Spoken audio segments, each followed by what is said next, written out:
테러리즘이 주는 두려움과 공포는 전 세계에 만연해 있다. 테러의 공포로부터 자유로운 지역은 지구상에 존재하지 않는 것이다. 그러나 여기 목숨을 걸고 죽음의 위협과 맞서는 사람들이 있다. 인질협상 전문가에서 특수부대원에 이르기까지 목숨을 걸고 싸우는 용감한 대테러 요원들의 세계로 들어가보자.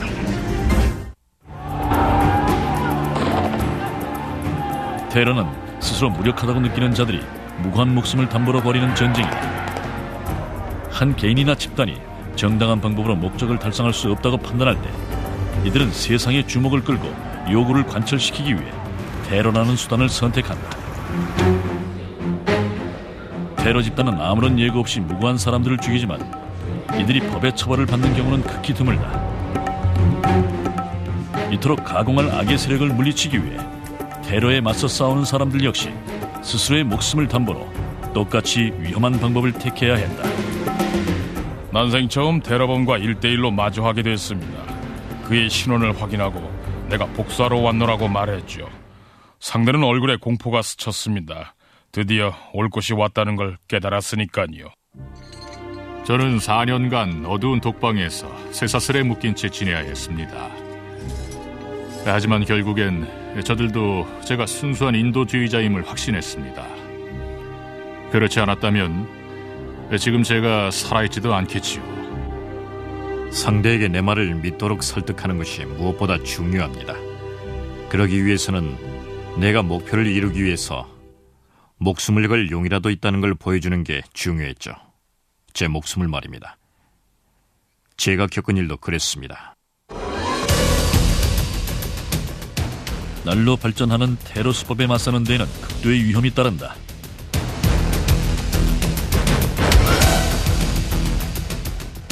대테러 전문가 중에는 테러 공격 발생 후 임무를 수행하는 팀이 있는가 하면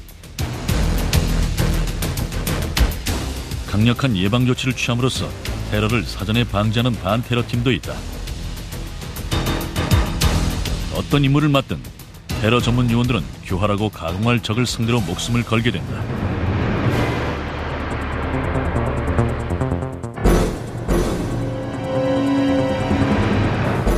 또한 어떤 위험이 도사리고 있는지도 모른 채 테러 현장에 가장 먼저 도착하게 되는 민간인들도 있다.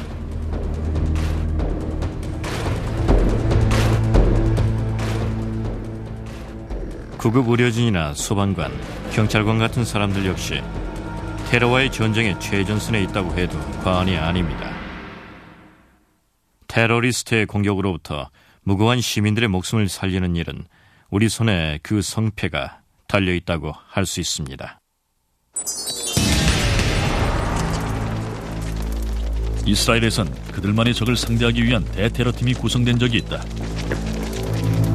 이 비밀 요원들은 그 자신이 테러리스트가 되어 싸워야만 했다. 상대가 어디 있든지 간에 우리가 반드시 찾아내서 보복한다는 걸 보여주는 게 목적이었습니다. 그건 오직 이스라엘만이 감행할 수 있는 보복이었죠. 비록 테러범들을 법정에 세우진 못할지라도 나름대로의 정의 실현이었습니다. 테러 전담 특수부대가 등장한 건 비교적 최근의 일이지만 테러리즘 자체는 인류의 역사만큼이나 오래 존재해왔다. 시대를 막론하고 거의 모든 문화권에서 테러가 발생하는 원인 또한 놀랍도록 유사하다. 테러를 일으키는 원인은 매 한 가지입니다. 세간의 이목을 집중시킴으로써 자신들이 목적하는 바에 지지를 얻기 위한 것이죠.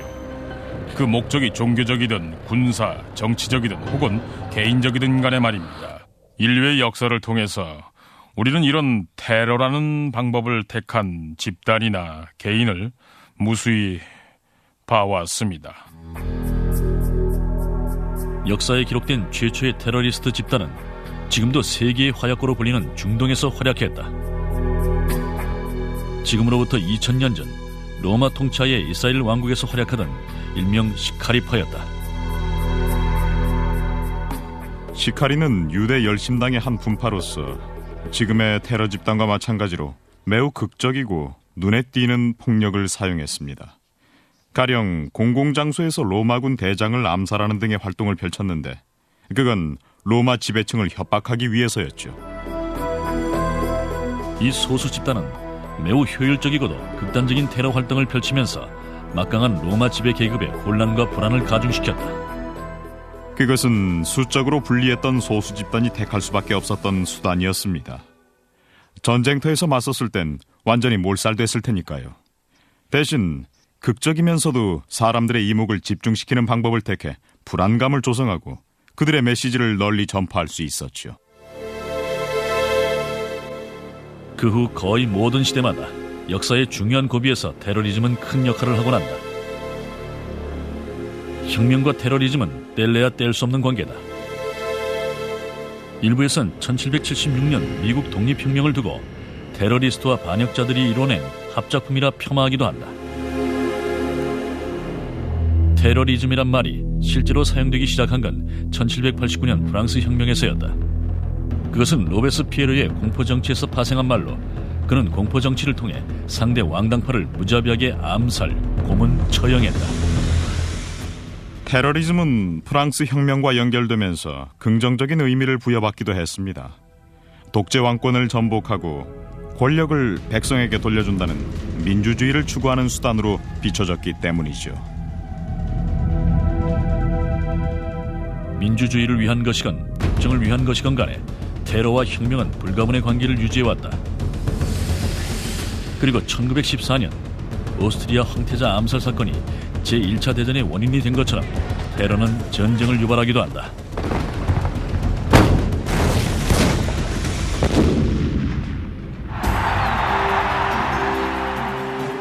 테러리즘의 역사는 여러 세기 동안 지속돼 왔으나 테러에 맞서기 위한 전문가 집단이 조직된 건 1972년 뮌헨 올림픽 사건 이후의 일이다.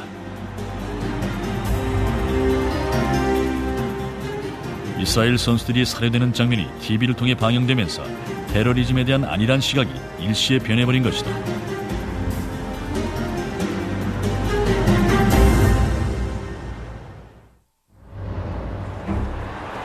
(1972년) 독일 뮌헨 올림픽. 전 세계인들은 이때 처음으로 테러의 공포를 생생하게 체험할 수 있었다.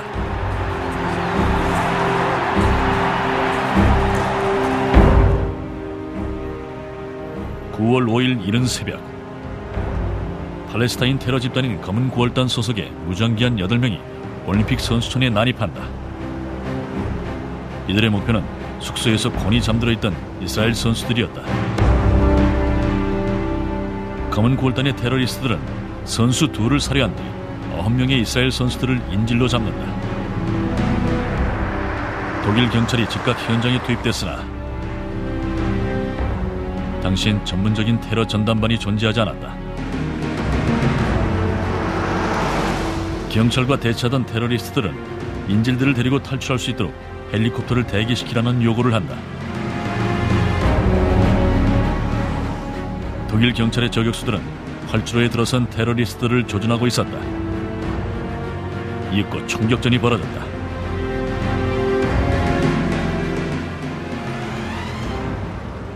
각각의 테러리스트를 조준하고 있던 독일 저격수들은 일시에 그들을 쏴버린 후 현장을 접수할 수 있다고 자신했습니다. 그런데 불행히도 예상이 빗나가 정조준돼 쓰러진 테러리스트는 한둘에 지나지 않았고 2명은 확실히 살아있었죠. 이들은 헬리콥터로 뛰어가 수류탄을 던졌습니다. 결국 인질들을 포함해 전원이 사망했죠. 뮌헨 올림픽 사건은 2가지 의미를 남겼습니다. 그중 하나는 소수 정예 집단이 시의적절하게 폭력을 사용하면 전 세계에 자신들의 목적을 알릴 수 있다는 것이었습니다.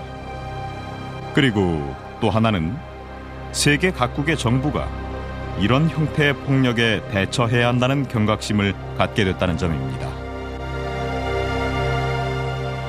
이 충격적인 사건으로 인해 세계 각국은 서둘러 대테러 전담팀을 추진하게 됐다.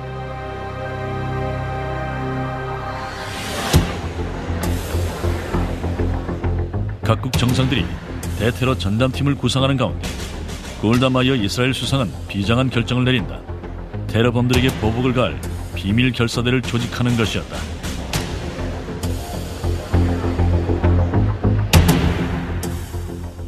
이 비밀 임무에 자원한 사람은 5. 이들은 테러범들의 지하 조직에 침투해 미넨 참사에 직접 관여한 11명의 범인들을 찾아내야 했다.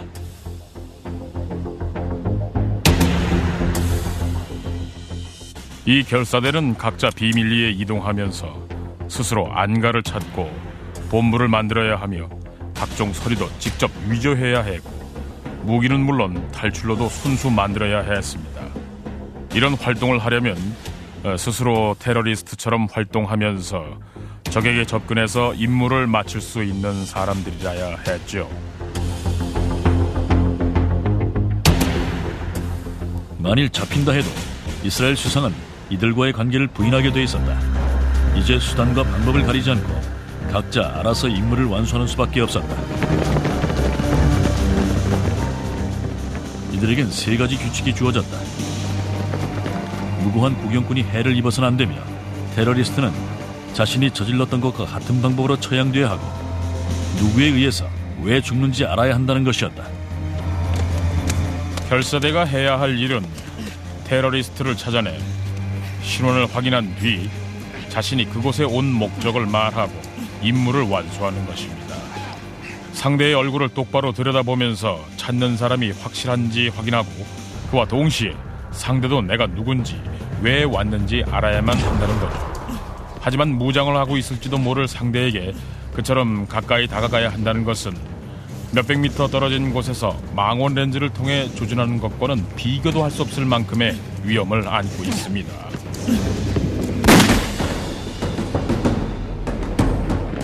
결사대가 테러리스트를 하나씩 처형하기 시작했다는 소식이 지하 세계에 퍼지면서 이번엔 오히려 결사대원들이 적의 목표가 됐다.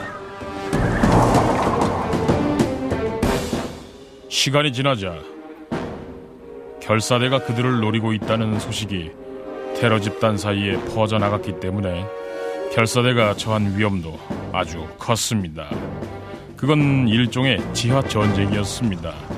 훈련과 기술, 장비, 그리고 재정적인 면에서 어느 한쪽으로 기울지 않는 두 팀 간의 아주 팽팽한 접전이었죠. 따라서 위험도 그만큼 컸습니다.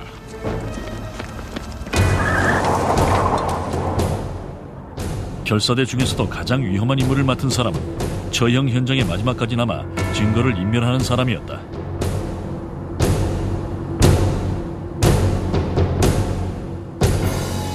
그는 경찰이 현장에 도착했을 때 우연한 목격자로 가장해 경찰의 잘못된 정보를 흘릴 임무도 맡고 있었다.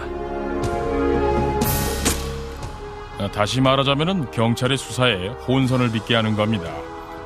동료들이 남쪽으로 도망쳤다면 경찰은 가해자가 북쪽으로 달아났다는 식으로 말을 해주는 겁니다.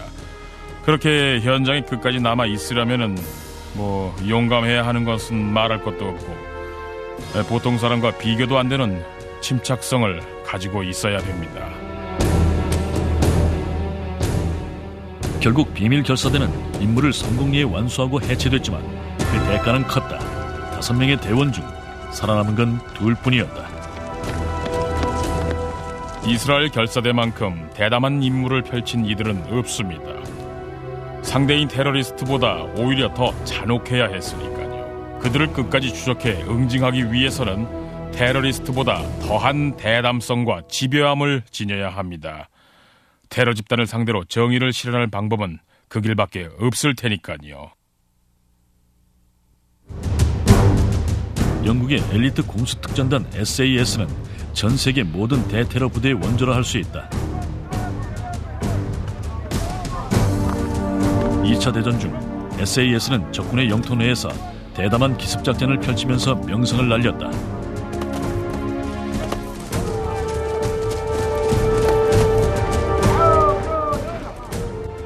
SAS는 2차 대전 중 적군 기지에 대한 기습작전 및 정보 수집을 목적으로 창설됐습니다.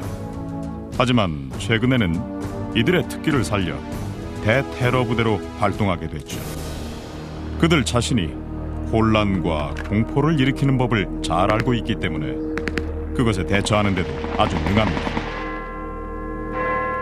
SAS가 세간의 주목을 받게 된 건 1980년 4월 런던 중심가에서 벌어진 이란 대사관 인질극 사건 때였다.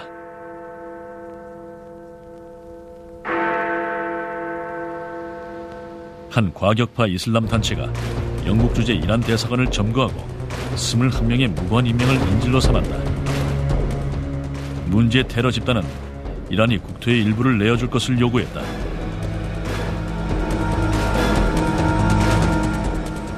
인질극이 엿새째로 접어들던 날, 테러리스트들은 결정적 실수를 저질렀다. Just after 7, a body was dumped on the front steps. Police marksmen rushed forward at the crouch. A stretcher was brought up.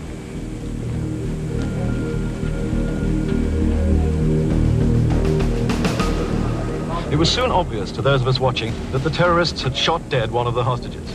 And police were told hostages would be shot at the rate of one every half hour.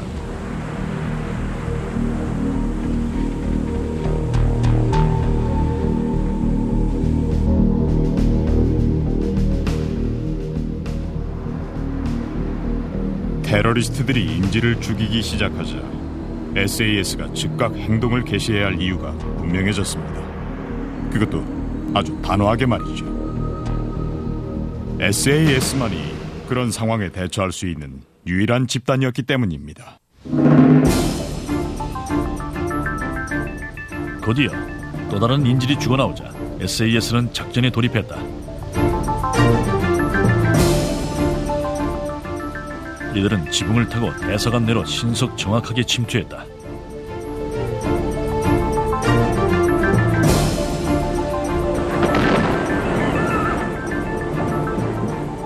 중무장한 36명의 대원들이 폭발물을 이용해 창문을 깨고 실내로 들어갔다. 이들은 인질범들을 기습해 6명의 저격수 중 5을 죽였고 인질들은 모두 무사히 구출됐다. SAS 대원 중엔 희생자가 나오지 않았다. SAS가 현장을 접수하자 밖에서 대기 중이던 경찰이 들어와 인질들을 밖으로 안내했다. 신속 정확함과 대담한 공격으로 단 17분 만에 상황을 종료시킨 이들의 활약은 전 세계에 알려졌다. 이제 가공할 테러 집단에도 만만치 않은 적수가 나타난 것이다. 이란 대사관 인질극이 큰 의미를 갖는 이유는 영국뿐 아니라 전 세계 대테러 부대의 활약과 필요성을 각인시켰다는 데 있습니다.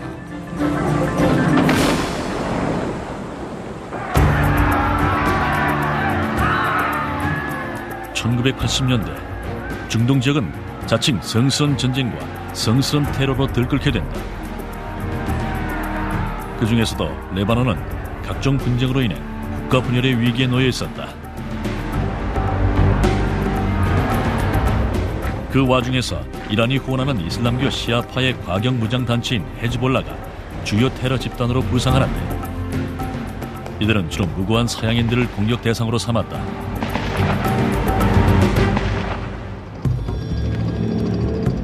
(1980년대) 중반 베이루트에서 인질극이 발생했다. 미국인 테리 앤더슨을 포함해 인질은 모두 10명. 억류된 인질들은 테러 전담 특수부대의 구조작전을 피해 이리저리 옮겨졌다. 테러와의 싸움에서 인질극 협상은 매우 위험하면서도 효과적인 전술로 꼽힌다.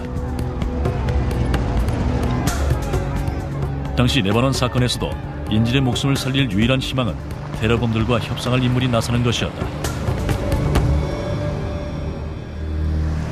한편 런던에선 인질의 가족들이 모여 영국 교회가 중재를 맡아주길 요청하고 있었다.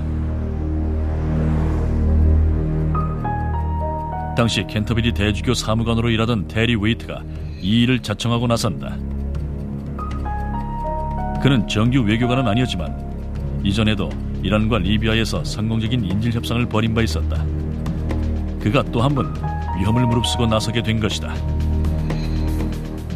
인질을 납치한 테러범들과 직접 얼굴을 대면하는 이런 종류의 협상을 벌이기 위해서는 엄청난 위험을 감수해야 합니다.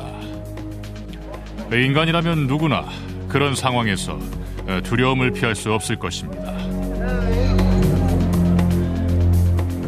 1986년 테리 웨이트는 베이루트로 날아가 인질 석방을 놓고 한 차례 협상을 벌였다.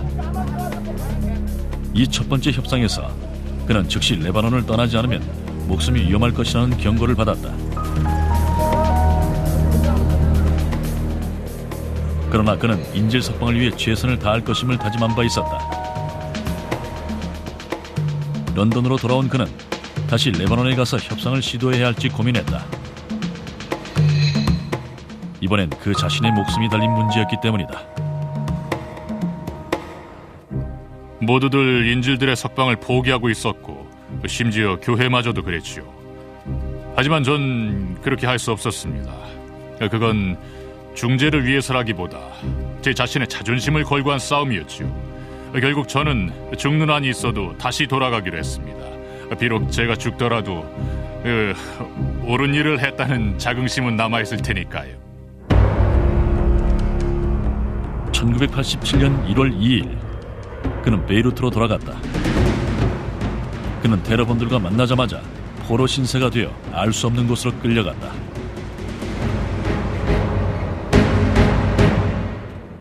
차에서 내려서니 눈가리개 밑으로 바닥에 들창이 보였습니다. 그 아래로 내려갔더니 어떤 방에 절 밀어넣고는 뒤에서 큰 문을 닫더군요. 눈가리개를 풀어보니 사방에 타일을 붙인 감방이었습니다. 그 즉시 제 처지를 깨달았지요. 그런 감방에 사방을 타일로 붙여둔 까닭은 사람을 죽인 후에 청소하기 쉽게 하기 위해서거든요. 테리 웨이트는 독방에 갇힌 신세가 됐다. 팔다리는 꽁꽁 묶였고 1m 길이의 쇠사슬이 그를 벽에 잡아놓고 있었다. 190cm에 가까운 장신인 그는 웅크려야만 맨바닥에 누울 수 있었다. 눈마저 가리워진 채 끝없는 시간이 지나갔고 그렇게 몇 날 며칠 그리고 몇 년이 흘렀다. 제 말이 좀 주제넘다 생각되더라도 이해해 주십시오. 그런 극단적인 상황에서는 뻔뻔하기라도 해야지 버틸 수 있었으니까요. 저는 테러범들한테 이렇게 말했습니다. 당신들한텐 내 몸을 짓밟을 힘도 있고 내 마음을 돌릴 힘도 있다. 하지만 내 영혼만은 소유할 수 없다. 그것은 오직 신만이 좌우할 수 있는 것으로 당신들은 넘볼 수 없다. 그런 상황에서는 가장 본질적인 믿음만이 희망을 잃지 않게 해주며 희망을 잃지 않으면 살아남을 수 있지요.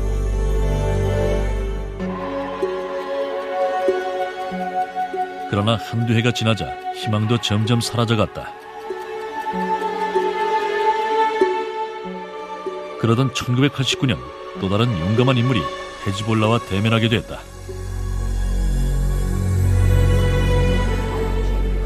그는 유엔의 수석 협상가인 지안 도미니코 피코였다. 베이루트에 도착한 그는 이란인 접선 상대를 통해 헤즈볼라와 만날 용의가 있음을 전달했다. 테리 웨이트와 마찬가지로 피코 역시 한밤중에 한적한 베이루트 거리에서 자동차에 태워졌다. 양쪽에서 제 팔을 잡더니 차에 밀어 넣었습니다. 차가 움직이기 시작하자 입 다물고 있으라고 하더군요. 인질이 될 위험을 무릅쓴 채 오로지 순수한 용기에 의존해야 했던 당시의 상황을 그는 잊을 수 없다. 그때 제가 깨달은 건 사람이 눈을 가리워지게 되면 주변의 모든 요소를 제외하더라도 눈을 가렸다는 사실 하나만으로도 무기력해지고 공포감을 갖게 된다는 것입니다. 저는 완전히 혼자였습니다. 그렇게 혼자 남겨져 무기력함을 느낀다는 것, 그리고 이제부터 일어날 일은 내 의지와는 전혀 상관없다는 걸 깨닫는다는 건 말로 표현하기 힘듭니다. 그러나 피코는 헤즈볼라와의 첫 대면에서 자신의 굳은 결의를 분명히 함으로써 테러리스트들의 신뢰를 얻는 데 성공했다. 세상에 할 짓이 없어서 이렇게 목숨을 거느냐고 그러더군요. 그래서 저는 당신이 자신의 대의를 위해 목숨을 걸 용의가 있듯이 나 역시 그렇게 할 준비가 돼 있다. 하지만 당신은 무고한 사람을 죽이겠지만 난 결코 그렇게 하지 않을 것이다 라고 말했습니다. 그러자 이상하게도 제게 일종의 신뢰를 갖는 것 같았습니다. 그리고 더 이상 절 죽이겠다는 협박을 써먹을 수 없게 됐죠. 피코는 테러범들과 여러 차례 대면했고 그때마다 포로가 되거나 살해당할 위험을 무릅써야 했다. 또한 협상이 끝난 후엔 관계국으로 건너가 협상 내용에 동의해 줄 것을 요청해야 했다. 그가 남아있는 인질들의 석방을 위해 테러범들과 만난 마지막 대면은 가장 위험스러운 것이었다. 그 자신이 최후의 인질로 붙잡힐 가능성이 높았기 때문이다. 아무리 위험하다 해도 할 일은 해야 되는 게 인생이죠. 그런 상황에선 제 말 한마디가 목숨보다 더 중요하기 때문입니다. 그래서 전 다시 돌아갈 수밖에 없었죠. 그건 이전에 비할 수 없는 크나큰 위험이었습니다.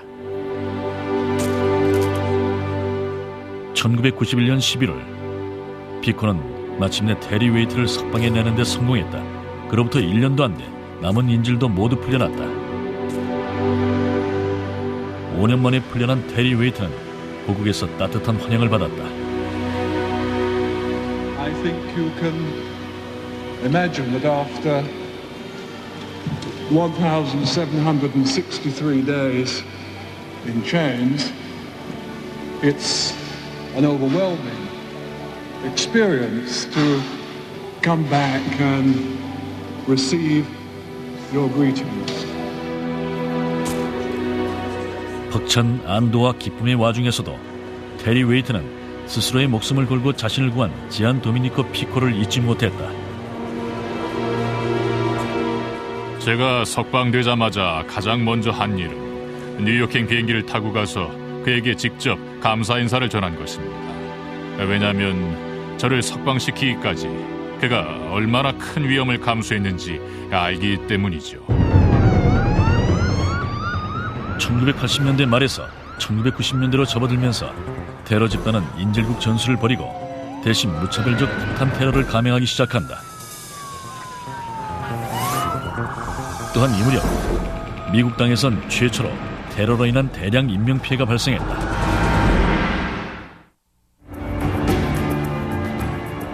(1990년대) 구소련의 붕괴와 함께 국가가 공개적으로 지원하는 테러 조직은 점점 자취를 감추고 사조직화된 테러 집단이 등장하기 시작했다. 이들 테러 집단은 때와 장소를 가리지 않고 현대 역사에 전례가 없는 대량 설상과 파괴를 저질렀다.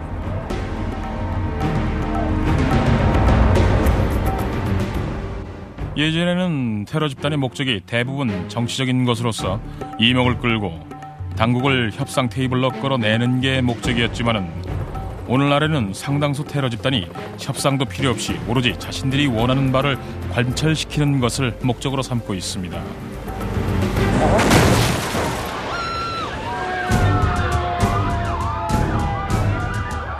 이처럼 테러 집단의 폭력 수위가 높아지면서 대테러 부대의 정의도 새롭게 내려져야 했다.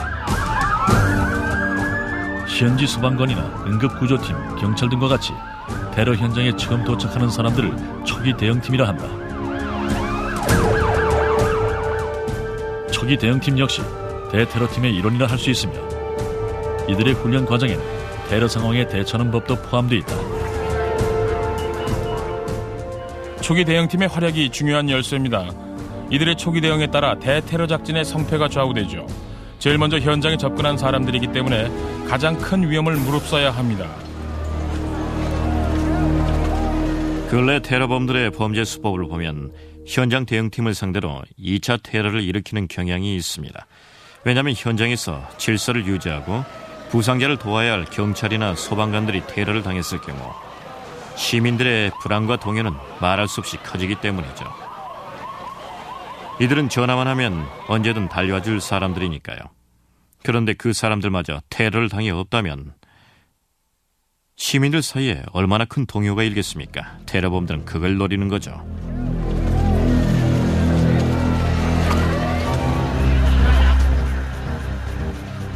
미국 땅에서 최초로 대규모 테러 사건이 일어났을 때 바로 이런 2차 테러의 징후를 볼 수 있었다.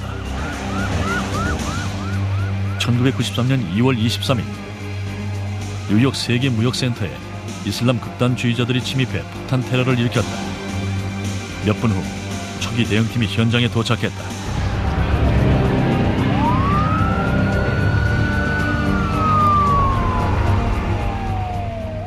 마니스칼코 부국장은 당시 현장에서 수백 명의 응급구조팀과 의료팀을 직접 지휘했다. Kevin, this is Paul. I'm in charge of this cluster down here at the World Trade Center. I got 500 people injured here, man. I got people dead below grade. I got an explosion. We don't know what happened. It's a real mess here, okay? 테러 현장을 말로 설명하긴 힘듭니다. 2,800입방톤에 달하는 잔해가 사방에 널려 있고 빌딩의 서너 개 층에 그냥 뻥 뚫려 있죠. 자동차 경보기는 울려대고 수도관과 보일러관이 터지고 여기저기선 살려달라는 비명이 들리고 한마디로 아비규환이죠. 테러범들은 쌍둥이 빌딩 중 하나를 나머지 하나 위로 쓰러뜨리려는 계획이었다. 비록 이 계획은 불발에 그쳤지만 당시 폭발의 여파로 도심 4개 블록과 지하 6개 층 그리고 15만의 인구가 피해를 입었다.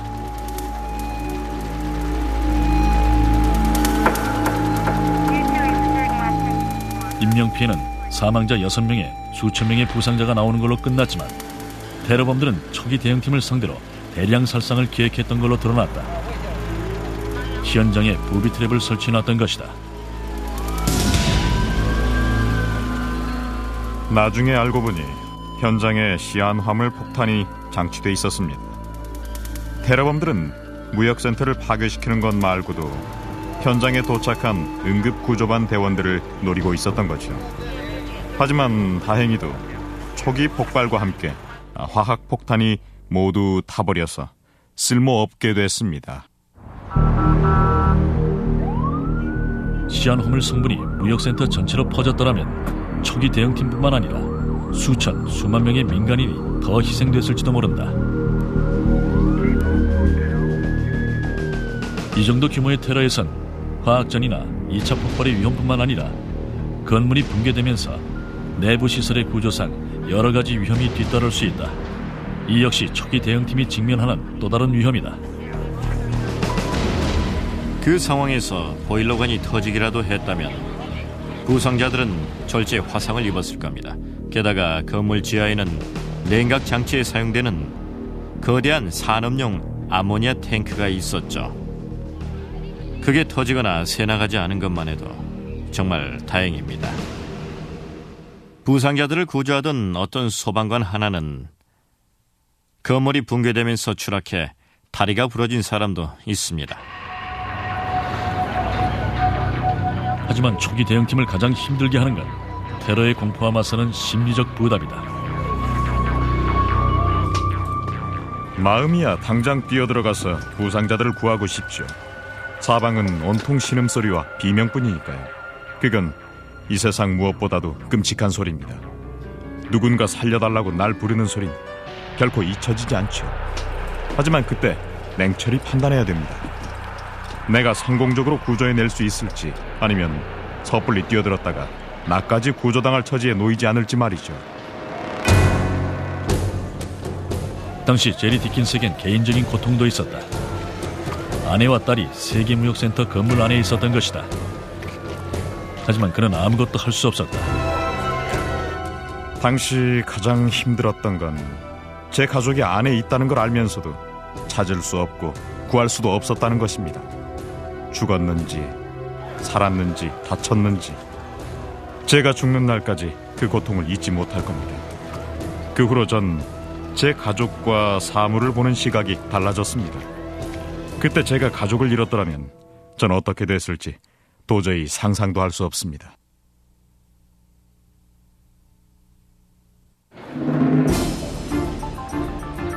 미국이 겪은 최초의 대규모 테러.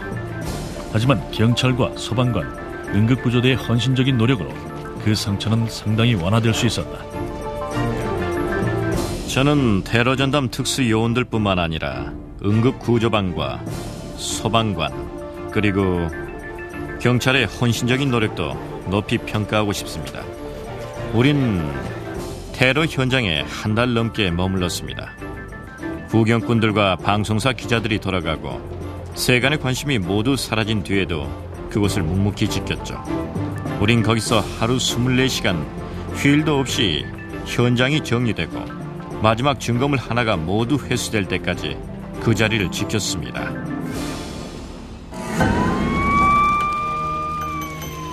그로부터 2년 뒤인 1995년 4월, 미국은 오클라호마 시티 연방청사 건물에서 사상 두 번째 대규모 테러를 겪게 된다. 그리고 이번에도 어김없이 초기 대응팀이 가장 먼저 현장에 도착해 목숨을 건 구조 작업을 펼친다.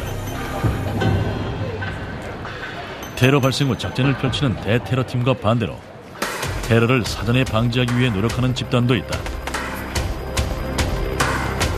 이번엔 미 해병대의 반테러 특수부대를 찾아가 보자.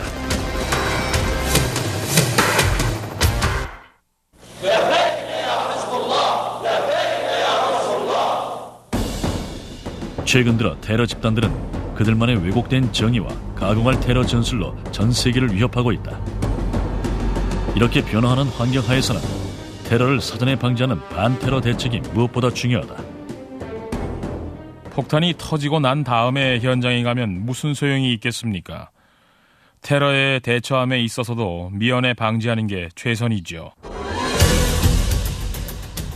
퀘스트, 즉 미 해병대 반테러 안보부대는 바로 테러 공격을 사전에 차단하는 임무를 띠고 있다.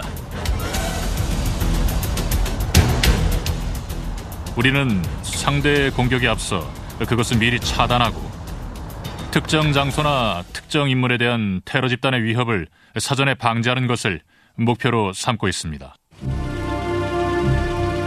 퀘스트 특수부대는 레바논에서 있었던 테러 공격을 계기로 창설됐다. 1984년 베이루트 미 해병대 막사에 폭탄을 실은 트럭이 돌진하는 사건이 있었다.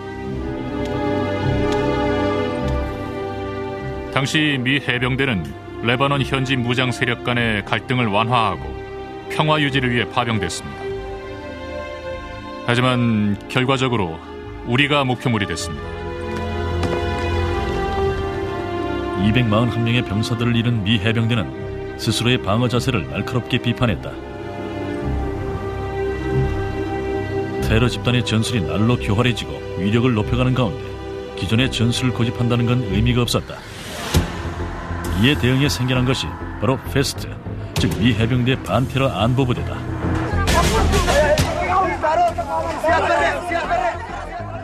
현재 페스트는 전 세계에 배치돼 활동 중이다. 이들은 테러 공격의 가능성에 대비할 필요가 있는 지역이면 어느 곳이든 작전을 수행하는데 1992년의 소말리아가 그 한 예이다. 일반적으로 페스트 부대가 어떤 특정 지역의 작전에 투입되기까지는 매우 적은 시간이 소요됩니다. 작전 명령이 떨어지고 현재 출동에 작전을 개시하기까지는 12시간에서 24시간이 채 걸리지 않죠. 우리가 활동하는 지역 중엔 현지 경찰력이나 병참학적 구조물이 전혀 없는 지역도 있습니다. 그런 상황에서는 적군과 아군을 확인하는 일과 적이 우리한테 어떤 종류의 위협을 가해올지 판단하기가 매우 힘듭니다.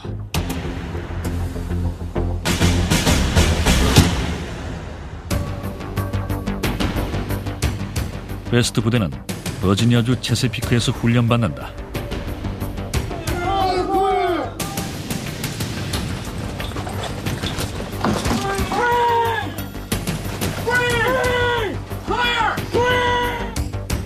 지금 이곳에서 집중적으로 훈련하고 있는 것은 대규모 병력이 작전 현장에 투입되기에 앞서 그 현장 목표물을 점거하도록 하는 훈련입니다.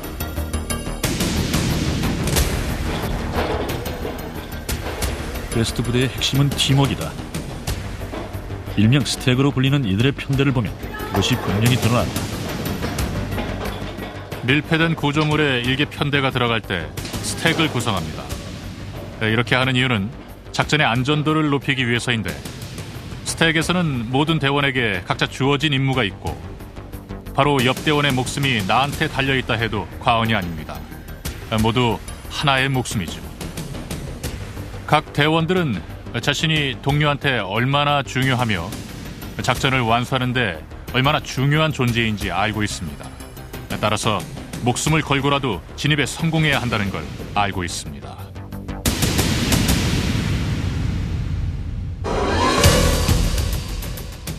목표물을 강화함으로써 보안을 유지하는 것이 이들 군사훈련의 핵심이다. 가령 무방비 상태인 줄 알았던 건물에 강력한 군사력이 존재한다는 걸 알림으로써 적이 쉽게 넘볼 수 없는 공격 목표로 변하는 것이다. 본래 영국의 SAS가 개발한 밀폐지역 전투술 또한 베스트 부대가 차용한 핵심 전술인데, 이것은 특정 지역에서 테러 위협을 제거함으로써 그 지역을 안전하게 하는 동시에 적에게 쉬운 목표물로 노출되지 않게 하는 것이다. 밀폐 지역 전투는 위험도가 매우 높습니다. 그 이유는 같은 대원들끼리 가까이서 무기를 사용하기 때문이죠. 실수로 동료를 쏠 가능성이 매우 높습니다.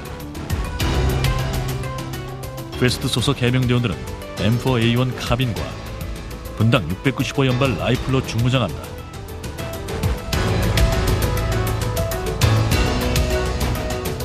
대원들은 어떠한 테러 위협도 제거하겠다는 각오로 실전을 방불케 하는 훈련을 거듭하고 있다.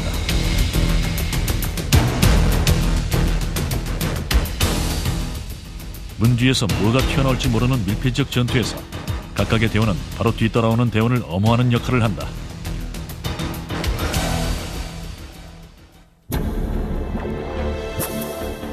테러와의 전쟁에 있어서 퀘스트 같은 특수부대나 경찰, 소방관들은 모두 다 테러 집단이 겨누는 가공할 무기로부터 사회를 지켜주는 방패라 할 수 있다. 테러범의 무기가 총이건 폭탄이건 생화학 무기건 간에 한결같이 파괴와 혼란을 위한 것임을 알 수 있습니다. 이들은 모두 대량 살상을 목적으로 하고 있죠. 따라서 이에 대응하는 테러 전담반 역시 테러 공격을 사전에 감지하고 그에 합당한 방어 수단을 갖추는 게 중요합니다. 테러 공격은 아무리 대비해도 충분하지 않으니까요. 지금도 누군가 어딘가에서 대량 살상을 목적으로 가공할 무기를 준비하고 있을지 모릅니다. 그 위험을 가장 먼저 마주할 사람들은 경찰과 소방관들이죠. 우리 특수작전팀 본부에는 벽에 이런 말이 붙어 있습니다. 오늘 하루의 임무가 끝나고 가족에게 돌아갈 수 있다면 행운이다.